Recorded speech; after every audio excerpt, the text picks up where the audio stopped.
I have a video to play for you that is so dang funny and creative from the account Republican Voters Against Trump. They've been doing a bunch of highlighting different Republicans who used to support Trump and now they're opposed to him.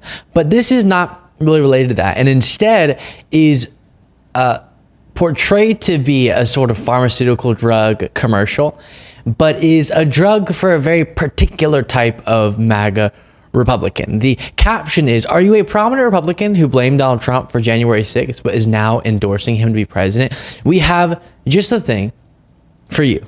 And it's directed at Nancy Mace and Lindsey Graham. While you're watching this video, please make sure you're subscribed to this YouTube channel. It's so helpful in growing the show. Here it is. Are you a prominent Republican that has blamed Donald Trump for the insurrection on January 6th? I hold him accountable for the attack on our Capitol. Have you declared that you are done with Donald Trump? Count me out. Enough is enough. Have you since done a complete 180 and announced your support for Donald Trump as the next president of the United States?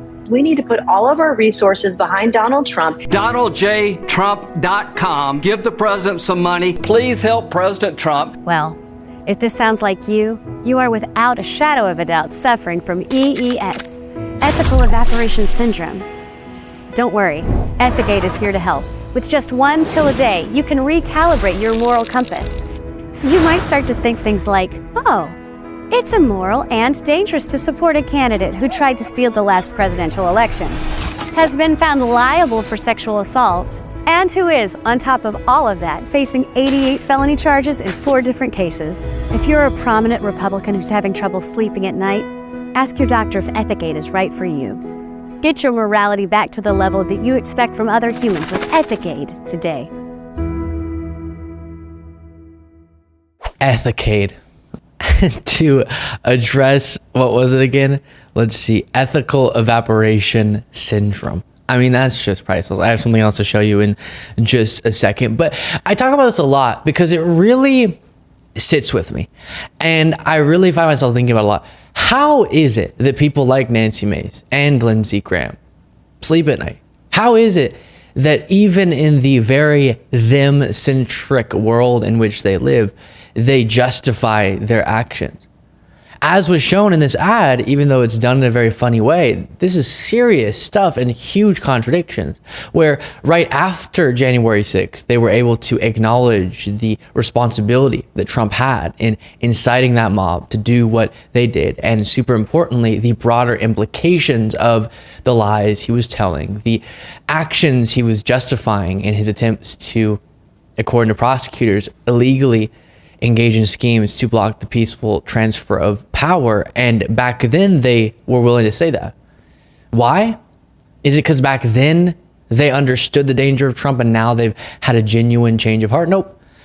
It's because back then they thought, well, surely the Republican Party is going to reject Trump from now on after this, right? After he proudly wanted to throw our Constitution in a paper shredder and install himself as president, despite losing a free and fair election. Surely the political winds will blow in such a direction that I should probably get on the opposed to Trump side of this issue. Then they put their finger to the wind and realized, oh, nope, it's still blowing, at least in this party, in the direction of Trump, and jumped back over to that position.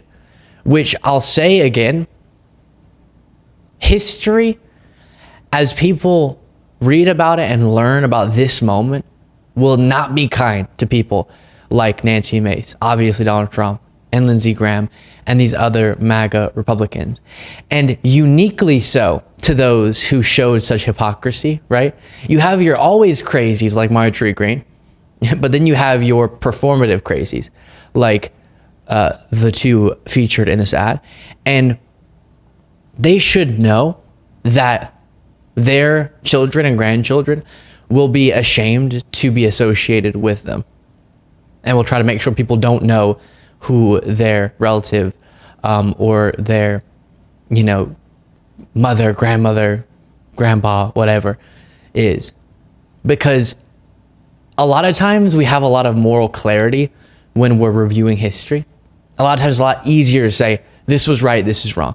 And that's going to be a really easy bit of analysis for those years from now, looking at this moment, thinking one guy threatened democracy, was openly running an authoritarian campaign, tried to end the democratic process with his schemes to block the peaceful transfer of power.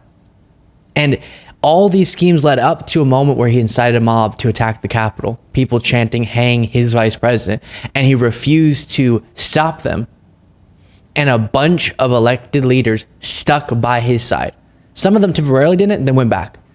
Those people, it's not going to be a gray area. Well, some people at the time thought this. Nope. It's going to be, these were the people on the wrong side of history. And I wish that reality would move some of these people, but obviously it doesn't. They're perfectly fine with that, I guess, and the short-term political relevance they get from being a Trump supporter and from being MAGA is worth the destruction of our democratic process and of their own legacy, which is pretty remarkable. The other thing I want to show you, speaking of MAGA Republicans, is an ad that was released that's against Missouri Senator Josh Hawley, speaking of January 6th, of the Raising the Fist fame, and his Democratic challenger is named Lucas Kuntz, and this ad came out slamming Josh Hawley for the way that he threatens reproductive freedoms, in this case specifically IVF. Take a look. After years of trying and disappointment and struggle and health scares, I just had this beautiful baby, and I held her, and I just knew I was meant to be her mom. Now there are efforts to ban IVF, and Josh Hawley got them started. Josh Hawley has proven that he won't protect IVF, and he would let politicians make me a criminal. I want Josh Hawley to look me in the eye and tell me that I can't have the child that I deserve. I'm Lucas Kuntz, and I approve this message. You know, I've told you all, and this is definitely the case, that I'm hopeful about how this election is going to turn out. And the reason is, I do think the vast majority of Americans are rational. And if they are, they should be able to see things like that and go, no, I'm not going to support a party and an individual, in the case of Josh Hawley, who wants to do the things to a woman like the one featured in this ad that they want to do. And I'm not going to allow for elected leaders to take control of these positions of power who are going to enact so much harm onto so many people. If there were any rationality in this world, then this upcoming election would reflect the absurdity of the actions we've seen in the targeting of reproductive freedoms, in the targeting of, I won't go down the list of the other issues because I want to stay focused on this one, but all the other things that are being targeted and threats that are posed by this current movement. But when it comes to reproductive freedoms, of course, the way that abortion rights are being stripped away, but also now IVF, something that people like Josh Hawley threaten. And that should be called out. And I think if it does, if this is a part of the message of the Democratic Party going into November, the correct result will take place. And if indeed Joe Biden wins re-election, the House and Senate both are Democratic majorities, as I've been discussing, it won't just be, hopefully, the prevention of a crisis for our democracy and for the rights of people across the country. It'll be a moment of major progress. I think the fear that we feel right now of the election going the wrong way and the scars that we have as a country of the horrible governance, for example, because of the overturning of Roe v. Wade and now the governing that states are doing with that newfound power, I think that's going to motivate and inspire progress after a Joe Biden re-election. That will be incredible. Hopefully so. Make sure you're subscribed to the YouTube channel.